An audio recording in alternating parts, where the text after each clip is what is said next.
I now give the floor to Mr. Jeffrey Sachs. Mr. President, distinguished members of the Security Council, the issue before the Council today is not the character of the government of Venezuela. The issue is whether any member state, by force, coercion, or economic strangulation, has the right to determine Venezuela's political future or to exercise control over its affairs.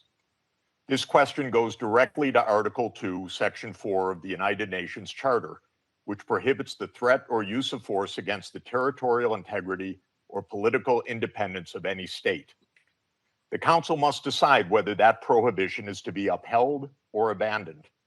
Abandoning it would carry consequences of the gravest kind. Let me offer some background. Since 1947, the United States foreign policy has repeatedly employed force, covert action, and political manipulation to bring about regime change in other countries. This is a matter of carefully documented historical record. In her book, Covert Regime Change, political scientist Lindsay O'Rourke documents 70 attempted U.S. regime change operations between 1947 and 1989 alone. These practices did not end with the Cold War. Since 1989, major United States regime change operations undertaken without authorization by the Security Council have included, among the most consequential, Iraq 2003, Libya 2011, Syria beginning in 2011, Honduras 2009, Ukraine 2014, and Venezuela from 2002 onward. The methods employed are well established and well documented. They include open warfare, covert intelligence operations, instigation of unrest, support for armed groups, manipulation of mass and social media, bribery of military and civilian officials, targeted assassinations, false flag operations, and economic warfare. These measures are illegal under the UN Charter, and they typically result in ongoing violence, lethal conflict, political instability, and deep suffering of the civilian population. The recent U.S. record with respect to Venezuela is also clear. In April 2002, the U.S. knew of and approved an attempted coup against the government.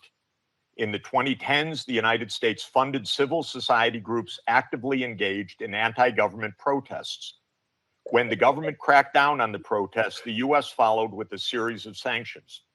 In 2015, President Barack Obama declared Venezuela to be, and I quote, an unusual and extraordinary threat to the national security and foreign policy of the United States.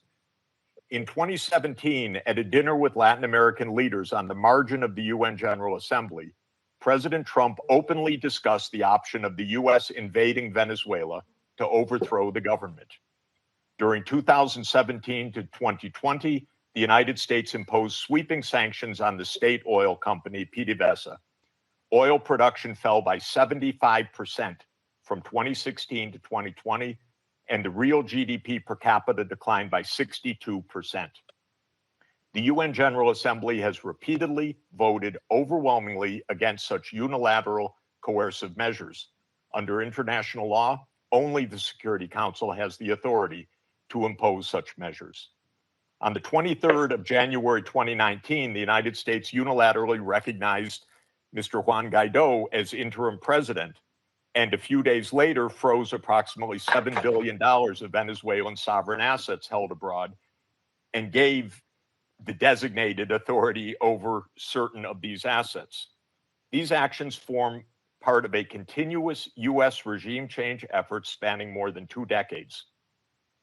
In the past year, the United States has carried out bombing operations in 7 countries, none of which were authorized by the UN Security Council, and none of which were undertaken in lawful self-defense under the Charter.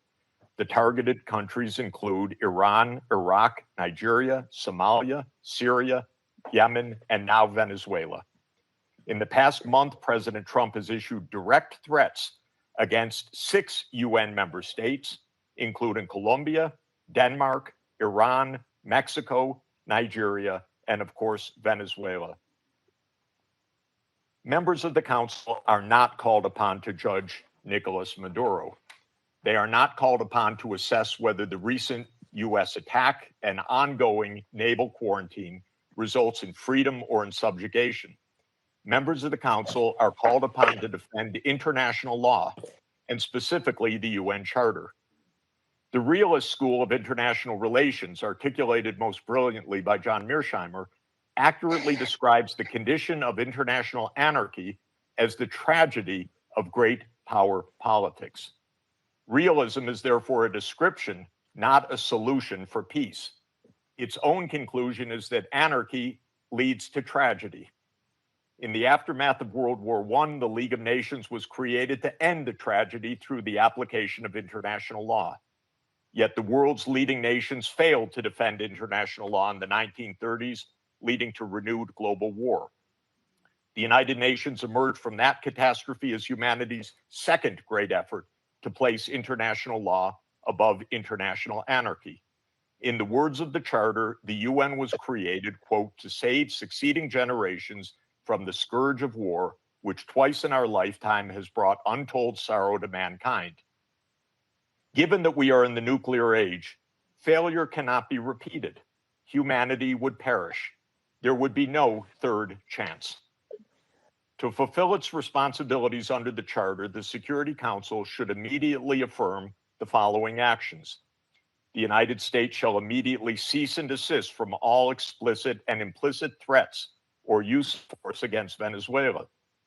The United States shall terminate its naval quarantine and all related coercive military measures undertaken in the absence of authorization by the UN Security Council. The United States shall immediately withdraw its military forces from within and along the perimeter of Venezuela, including intelligence, naval, air, and other forward deployed assets positioned for coercive purposes. Venezuela shall adhere to the UN Charter and to the human rights protected in the Universal Declaration of Human Rights. The Secretary General, I recommend, should immediately appoint a special envoy mandated to engage relevant Venezuelan and international stakeholders and to report back to the Security Council within 14 days with recommendations consistent with the Charter, and the Security Council should remain urgently seized of this matter. All member states should refrain from unilateral threats, coercive measures, or armed actions undertaken outside the authority of the UN Security Council. In closing, Mr. President and distinguished members of the Council, peace and the survival of humanity depend on whether the United Nations Charter remains a living instrument of international law or is allowed to wither into irrelevance. That is the choice before this Council today. Thank you very much. I thank Mr. Sachs for his briefings. I now give the floor to Ms. Mercedes de Freitas.